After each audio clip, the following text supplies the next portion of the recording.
সোমবার ট্রুথ সোশ্যালে একটি ছবি শেয়ার করে রীতিমতো আলোড়ন তুলেছেন মার্কিন প্রেসিডেন্ট ডোনাল্ড ট্রাম্প। উইকিপিডিয়ার পেজের মতো দেখতে ওই ছবিতে ট্রাম্পের পরিচয় লেখা ভেনেজুয়েলার ভারপ্রাপ্ত প্রেসিডেন্ট নিকোলাস মাদুরোকে তুলে আনার পর ভেনেজুয়েলার নেতৃত্ব তার দখলে বলে একাধিকবার দাবিও করেছেন তিনি। ট্রাম্পের এমন কর্মকাণ্ডের পর ভেনেজুয়েলাকে স্বাধীন ও সার্বভৌম রাষ্ট্র হিসেবে আবারও ঘোষণা দিলেন ভারপ্রাপ্ত প্রেসিডেন্ট ডেলসি রদ্রিগেজ। এই সময় তিনি নিজেকে দেশটির প্রকৃত নেতা হিসেবেও উল্লেখ করেন।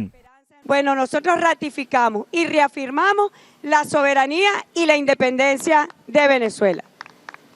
He visto por allí caricaturas en Wikipedia. White হাউসের মুখপাত্র জানিয়েছেন, ভেনেজুয়েলার নেতাদের সহযোগিতায় সন্তুষ্ট যুক্তরাষ্ট্র।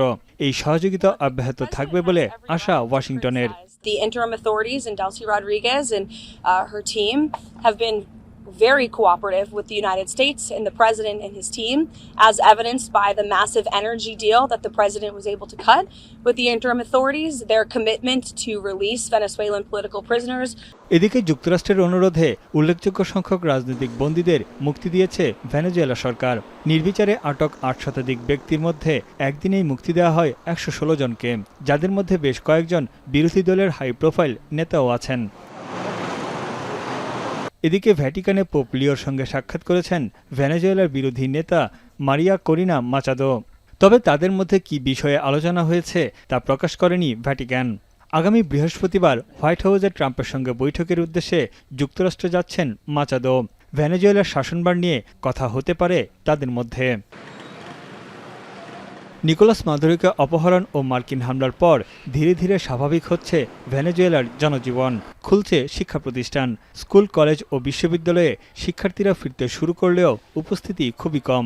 Especie de diagnóstico para ver cómo ellos se sienten, porque es importante que nosotros sepamos de alguna manera cómo llegaron. Yo quiero darle a mis estudiantes el mejor de los apoyos, porque lo que aconteció no fue fácil. Me gusta estar más aquí en el liceo, siento que con mis compañeros me siento como más segura aquí que... গেল ৩ জানুয়ারি মার্কিন হামলায় ব্যাপক ক্ষয়ক্ষতি হয়েছে উত্তর ভেনেজুয়েলার অন্যতম প্রধান লা গুয়েরা বন্দর। নষ্ট হয়ে গেছে গুদামে সংরক্ষিত গুরুত্বপূর্ণ চিকিৎসা সামগ্রী।